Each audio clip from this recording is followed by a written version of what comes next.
जनसोच में आपका स्वागत है। 24 दिसंबर को महमूद प्राचा साहब के ऑफिस पर एक स्पेशल सेल द्वारा रेड लगाई जाती है।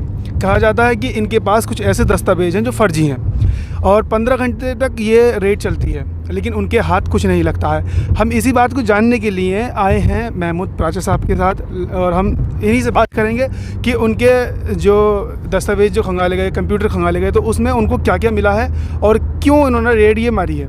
सर, बहुत बहुत स्वागत है जनसोच में आपका। और ये बताइए कि आप के ऊपर जो इन्होंने रेड लगाई है आपके ऑफिस पर, तो ये क्यों किया इन्होंने? जैसा कि अगर वो जो टेप्स कोर्ट ने आदेश दिया था कि जो रिकॉर्डिंग की जाए, उसमें भी साफ नज़र आ जाएगा, पूरी दुनिया देख लेगी कि इनका मकसद आने का सिर्फ एक था कि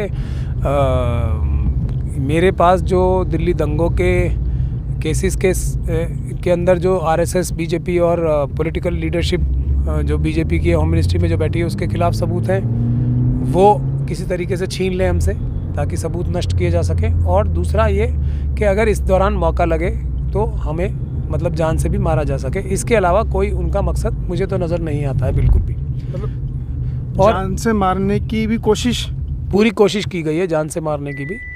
हथियारों के साथ लेके आके हमले करने का क्या मतलब होता है? यही होता है कि जान से मारने की भी अगर कोई भी मौका मिले तो जान से भी मारा जा सके।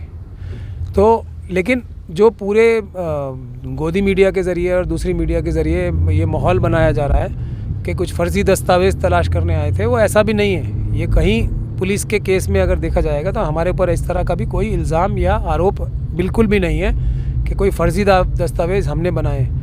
हमारे ऊपर सिर्फ इतना जो इल्ज़ाम है, हालांकि वो भी झूठा है, कि हमने जो है एक जो मज़लूम था जिसकी दुकान लुट गई, उसको पुलिस इन्वेस्टिगेशन में मदद की, उसकी हमने 160 का नोटिस जो था उसको बनाने में उसकी मदद की जवाब। और दूसरा उसको ये बताया कि एक और गवाह ने भी आपकी दुकान लुटते हुए देखा है। इसके अलावा हम पे कोई इल्ज़ाम है नहीं। तो मेहरबानी करके जो गोदी मीडिया में सब आ रहा है उस पर भरोसा ना किया जाए। क्या ये CA, NRC और कुछ इसी तरीके के लेकर कुछ इसी वजह से कि आपको टारगेट तो नहीं किया जा रहा? बेशक ये सब असली इनका मुद्दा जो दिल्ली में हमले और दंगे कराने का था, वो सिर्फ और सिर्फ यही था कि CA, NRC की तरफ को कुचल दिया जाए। जो CA, NRC के खिलाफ मुल्क भर में और दुनिया भर में प्रोटेस्ट हो रहे थे, वही उनका मकसद था। मगर हम लोग ये नहीं भूलें कि असली मुद्दा CA, NRC है। जैसे ही वो उसको लागू कराने की कोशिश करेंगे CA, NRC के खिलाफ, उससे भी ज़्यादा बड़े प्रदर्शन होंगे जितने पहले हुए थे, पूरे देश में ही नहीं पूरी दुनिया में। तो और जो दिल्ली दंगों की आवाज़ मैं उठा रहा हूँ उसको कि RSS के लोगों को हमने 2 दर्जन से भी ज़्यादा अरेस्ट करा दिया है और दूसरे भी जो पुलिस ऑफिसर्स हैं उनके खिलाफ भी FIRs होनी अब ऑलमोस्ट शुरू ही हो गई हैं। तो उसको मेरी आवाज़ दबाएंगे दिल्ली दंगों को दबाने के लिए, दिल्ली दंगों के मजलूमों की आवाज़ दबाने के लिए। मुझे ख़त्म करके जो लोग मेरी आवाज़ उठाएंगे उस पर डाइवर्ट करना चाहेंगे। लेकिन हम अपनी पहली जो हमारा संघर्ष है वो है CA, NRC का, उसको हम नहीं भूलें। वहीं से शुरू होगा सब कुछ दोबारा। अगर इनके पास ज़रा सी भी हिम्मत है तो CA, NRC लागू करके दिखाएं और हम इनको जवाब देंगे। सर, आपको कल बुलाया गया था, तो उसमें क्या क्या पूछताछ हुई? उसमें भी कोई पूछताछ नहीं हुई। ये दुनिया को दिखाने के लिए, लोगों को डराने के लिए जो ये एक कार्रवाई की जा रही है, वो इससे भी साफ होती है कि कल भी हमसे सिर्फ यही बोला गया कि आप प्राचा साहब वो चीज़ बंद कर दो जो आप कर रहे हो। मैंने कहा कौन सी चीज़ बंद कर दो? कि वही जो TV पे चल रहा है वो सब आप काम बंद कर दो इधर। तो और इसी पे करीब 1 घंटा बात हुई थी। लास्ट में फिर ये बोला गया कि मैंने कहा ये तो बता दो मुझे आज क्यों बुलाया है? कि वो जी आपके खिलाफ एक हमने FIR और कर लिया है कि आपने पाकिस्तान सरकार के खिलाफ पाकिस्तान एम्बेसी पे प्रोटेस्ट किया था। तो मैंने कहा पाकिस्तान एम्बेसी पे प्रोटेस्ट करने में RSS और BJP के पेट में क्यों दर्द हो रहा है? कहा जी ये हम नहीं जानते। हमने कहा हम तो अभी चाइना के खिलाफ भी करेंगे। तो फिर ये भी कहा कि आप पाकिस्तान और चाइना दोनों के खिलाफ प्रोटेस्ट नहीं कर सकते हो।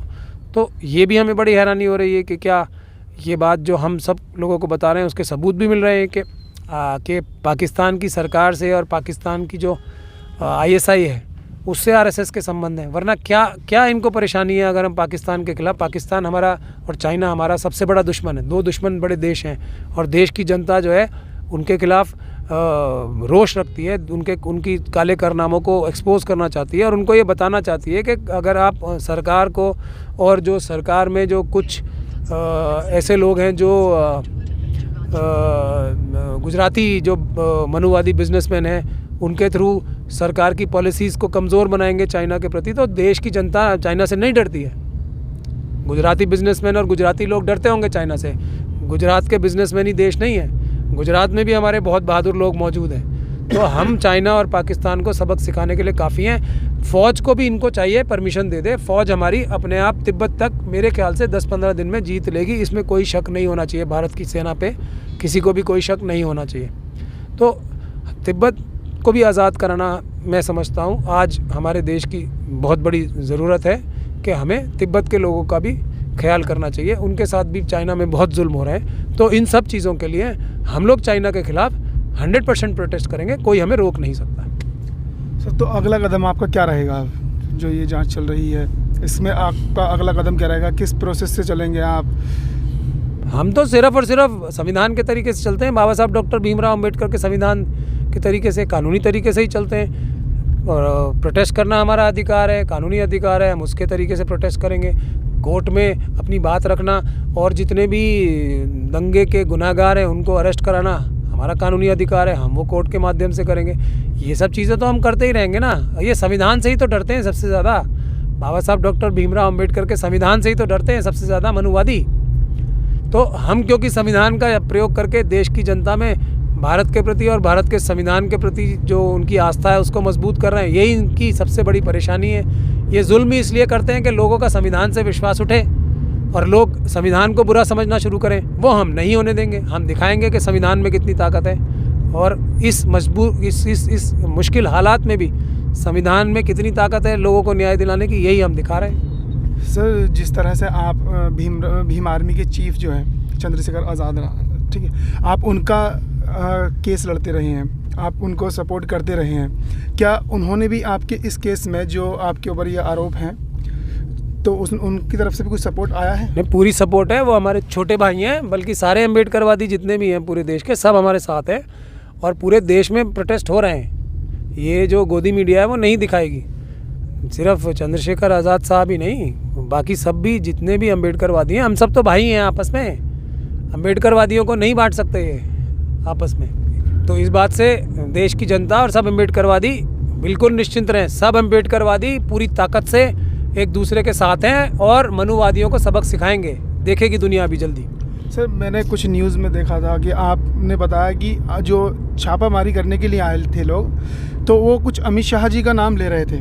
कुछ नहीं, बार बार अमित शाह जी का नाम ले रहे थे, धमका रहे थे उन्हीं का नाम ले लेके बार बार। हम खुद हैरान हैं इस बात पे, इसीलिए तो हम ये दिखा रहे हैं कि हम ये बात कह रहे हैं बार बार, तो हम उसका सबूत भी ये पेश कर रहे हैं कि ये जो 15 घंटे की वीडियो रिकॉर्डिंग हुई है इसमें दुनिया के सामने आ जाएगी, सब नज़र आ जाएगा कितनी बार नाम लिया गया किसका। तो इसीलिए हम कोशिश कर रहे हैं कि वो वीडियोग्राफी आए और वो ये कोशिश कर रहे हैं कि वीडियोग्राफी ना आए दुनिया के सामने। धन्यवाद सर।